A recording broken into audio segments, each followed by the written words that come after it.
Hello दोस्तों, स्वागत करता हूं आपके अपने YouTube चैनल द एग्जाम में। मैं हूं यश कुमार। आज के इस क्लास में हम विलोपन विधि के द्वारा दो चर वाले रेखीय समीकरण को सीखने वाले हैं।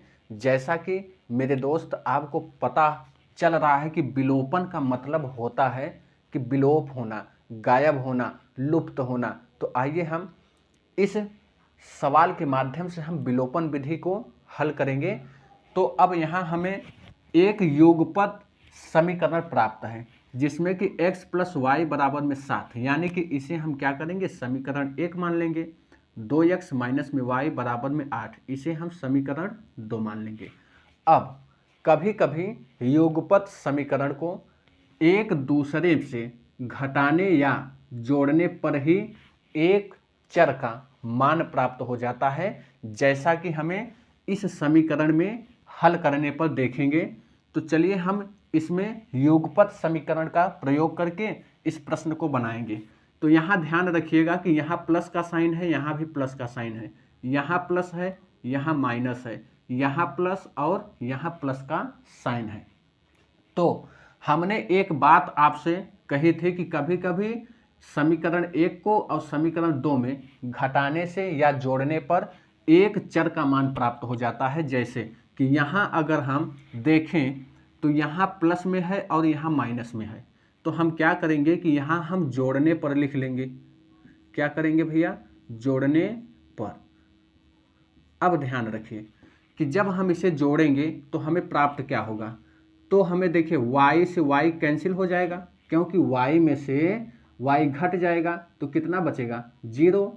अब यहाँ देखिए 2 और 1 कितना हो जाएगा? 3 यक्स हो जाएगा। अब बराबर यहाँ पर 8 और 7 को जोड़ेंगे तो कितना प्राप्त होगा? 15 प्राप्त हो जाएगा। हमें यहाँ से यक्स का मान प्राप्त हो जाएगा 15, और बटे में कितना आ जाएगा? 3। और इसमें हम काटा पीटा करेंगे तो 3 पचे 15 हो जाएगा। x बराबर क्या हो जाएगा? 5। यहाँ से आपको x का मान निकल गया। जब हमें x का मान पता हो जाता है तो y का मान भी हम बड़ी ही आसानी से उसे प्राप्त कर लेते हैं। कैसे प्राप्त करेंगे? इसी x का मान हम या तो समीकरण 1 में रख लें या समीकरण 2 में रख लें। तो चाहे जिसमें रखेंगे आपका एक ही समीकरण से y का मान प्राप्त हो जाएगा। तो हम क्या करेंगे? x का मान समीकरण 1 में रखने पर तो समीकरण 1 क्या है? x प्लस में y और बराबर में कितना दिया है? 7। x के स्थान पे हमें क्या रखना है? 5। तो 5 प्लस में y और बराबर में 7। y बराबर कितना हो जाएगा? 7। 5 उस साइड जाएगा तो माइनस में हो जाएगा, प्लस में था तो y बराबर कितना निकल के आ गया? 2। अब हमें यहाँ लिख सकते हैं कि अतः x बराबर कितना प्राप्त हुआ? 5, और y बराबर क्या प्राप्त हुआ? 2। यही आपका उत्तर हो जाएगा। अगर आप इसमें उत्तर की जांच भी करना चाहें तो बड़ी ही आसानी से और बहुत ही अच्छे से आप हल कर सकते हैं, उत्तर की जांच कर सकते हैं। जहां x का मान 5 दिया है, y का मान 2 दिया है। तो यहाँ x प्लस में y बराबर में 7 हो रहा है। तो यहाँ देखिए x और प्लस में y, तो 5 यहाँ रखेंगे, 2 यहाँ रखेंगे, तो 5 में 2 को जोड़ेंगे तो कितना प्राप्त हो जाएगा? 7 बराबर में 7 आ जाएगा। उम्मीद करता हूँ कि आप उत्तर की जांच भी समझ गए होंगे।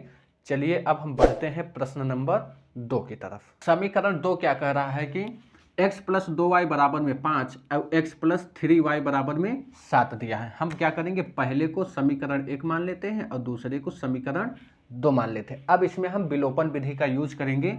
तो देखिए क्या करना है कि यहाँ भी प्लस का साइन है, यहाँ भी प्लस का साइन है, और यहाँ पर भी क्या है? प्लस का साइन ही है। तो हम क्या करेंगे? हमें एक मान को यानी एक चर को क्या करना है? गायब करना है। तो यहाँ पर देखिए कि हम अगर यहाँ पर भी एक यक्स है, यहाँ पर भी एक यक्स है, तो क्या करेंगे? अगर यहाँ हम घटा लें इन दोनों समीकरण में से किसी एक समीकरण को, यानी कि दूसरे समीकरण को हम क्या करें? घटा लें। तो यहाँ लिख लेते हैं क्या? घटाने पर। जब हम घटाएंगे तो समीकरण 2 को क्या करेंगे, घटा लेते हैं। तो समीकरण 2 को घटाएंगे तो इनका सारा साइन क्या करेंगे, चेंज करेंगे। यहाँ प्लस है तो माइनस हो जाएगा, यहाँ प्लस है तो माइनस हो जाएगा, यहाँ भी प्लस है तो क्या हो जाएगा, माइनस हो जाएगा। अब यहाँ देखिए तो x से x क्या हो जाएगा, घट करके 0 बना लेगा, तो x से x क्या हो रहा है, कट जाएगा। तो अब यहाँ बचा कितना, 3y में से 2y को हम घटाएंगे, तो 3y में से यहाँ लिख सकते हैं माइनस 3y, और प्लस में कितना है 2y, और बराबर यहाँ क्या है माइनस में 7 और प्लस में कितना 5। अब ध्यान रखिए कि 3 में से 2 को क्या करेंगे, घटाएंगे, माइनस प्लस क्या होता है माइनस, तो यहाँ बचेगा कितना माइनस में y बराबर माइनस प्लस माइनस होगा तो 7 में से 5 घटेगा तो माइनस में 2 प्राप्त होगा। तो y माइनस से माइनस क्या होगा, कैंसिल हो जाएगा, तो y बराबर कितना प्राप्त हुआ 2। अब जब y का मान आपको प्राप्त हो गया तो x का मान भी आप आसानी से निकाल लेंगे। तो हम क्या करेंगे, y का मान समीकरण 1 में रख करके हम x का मान निकाल लेंगे। तो y का मान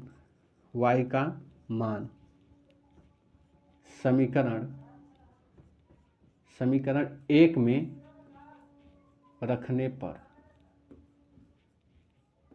अब समीकरण 1 क्या है, x प्लस में 2y बराबर में 5, जहाँ y है वहाँ क्या रखना है, 2 रखना है। तो x प्लस में 2 गुणा में y के स्थान पे कितना भैया, तो 2 बराबर में कितना हो जाएगा 5। अब x प्लस में 2 दूनी 4 हो जाएगा बराबर में 5। तो हम जब यहाँ से x का मान प्राप्त करेंगे तो क्या हो जाएगा, x बराबर 5, यह 4 बराबर कुछ साइड में जाएगा तो माइनस में 4 आ जाएगा, तो x बराबर कितना प्राप्त हो गया 1। अब हम यहाँ लिख सकते हैं कि अतः x बराबर में कितना प्राप्त हुआ 1 और y बराबर में कितना प्राप्त हुआ था 2। अब चलिए हम प्रश्न नंबर 3 की तरफ बढ़ते हैं। आइए तो समीकरण 3 को हम हल करना सीखते हैं। यहाँ 3x प्लस वाई बराबर में 1 और x प्लस 2y बराबर में 3 दिया है। हम पहले को समीकरण 1 मान लिया और दूसरे को समीकरण 2 मान लिया। अब हम इसमें प्रयोग करेंगे विलोपन विधि। तो चलिए देखते हैं कि यहाँ 3x दिया है और यहाँ 1x है, यहाँ y है, यहाँ 2y है। तो हम भाई यहाँ प्लस है, यहाँ भी प्लस, यहाँ भी प्लस, तो यहाँ भी प्लस। अगर हम इसे हम घटाने पर लिख लेते हैं तो साइन चेंज करने से यहाँ माइनस कर देंगे, यहाँ भी माइनस करेंगे, तो क्या होगा कि ना तो यह पद कट पाएगा और ना ही यह पद कट पाएगा, यानी कि दोनों में से एक भी पद गायब नहीं हो पाएगा। तो अब हमें करना क्या होगा, तो चलिए हम क्या करेंगे कि किसी एक पद का मान बराबर कर लेते हैं, या तो हम x का मान बराबर कर लेते हैं और या फिर y का मान बराबर कर लेते हैं। तो चलिए हम क्या करेंगे, x के मान को बराबर करेंगे। तो यहाँ हम 3x है तो यहाँ कोशिश क्या करनी है कि यहाँ भी 3x बना लीजिए। तो अब हमें क्या करना है कि समीकरण 2 में इसी x के गुणांक से गुणा कर लीजिए, यानी कि 3 से गुणा करने पर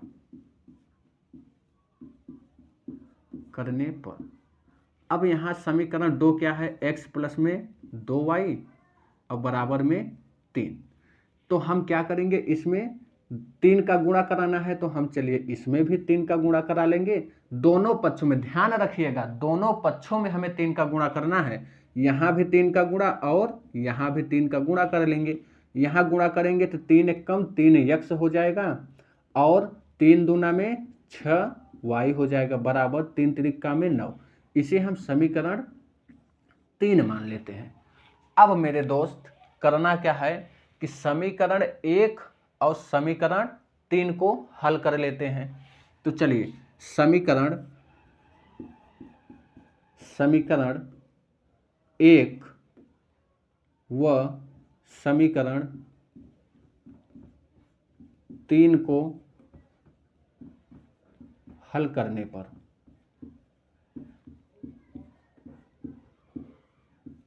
अब समीकरण 1 क्या है, 3x प्लस में y बराबर में 1। और समीकरण 3 क्या है, 3x और प्लस में 6y बराबर में 9।